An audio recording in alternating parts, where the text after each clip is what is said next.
Hi, it's me again with Corel Draw Tips and Tricks, and today's video is going to be about the Smart Fill tool and or the boundary tool to make a new shape with fill or no fill and or close all the nodes.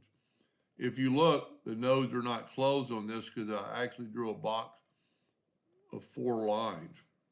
Well, I normally take the Smart Fill tool. I'm going to set my nudge factor on 3 inches. I'm going to take my Smart Fill tool and I'm going to fill that in. I'm going to nudge it over. I'm going to left click and you see there's no outline, but then we can right click, making an outline.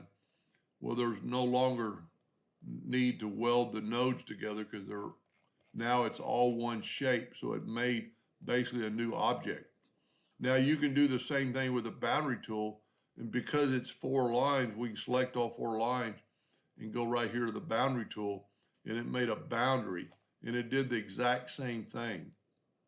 Now, if you want to take and don't have fill, when you grab your Smart Fill tool, go right here to specify, put no fill, specify like a hairline, and we'll actually make it in red. I'm a laser engraver, so we're going to make it RGB red. Sometimes you have to go through all this to get to it. And now we're going to pick red. Now it's going to create a boundary in red or a Smart Fill with no fill, with just a boundary. So if you have both of these set, you need to be kind of be careful that you don't fill that in and then move it over, because there's actually 2 sets of lines. I mean, there's the object that's filled, and then if we left click, the outline is still there. The boundary tool is pretty neat. Sometimes it's even better than the Smart Fill tool. If you want to make that shape, just use the boundary tool, and now you have that shape. Now to use the Smart Fill tool, you could just use the virtual segment delete key and fill in that, and I have both of them set. So you'd have to left click, right click, and it's an outline. Well, you don't have to right click because the outline's already there. Now, going back to that,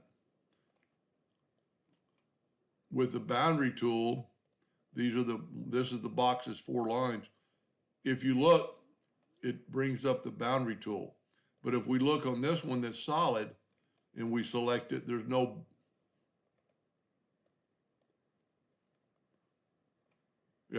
boundary tool because we've got it selected. But you can go to Objects, Shaping. Well, we have to select something. Let's select this box.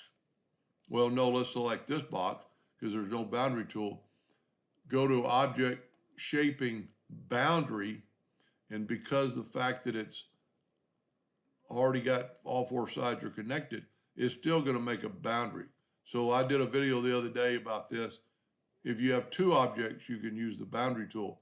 But if you really just have one, you can still use the boundary tool. It's just under shape or shaping, depending on which version you have. Hope that clarified a little bit. Thank you for watching.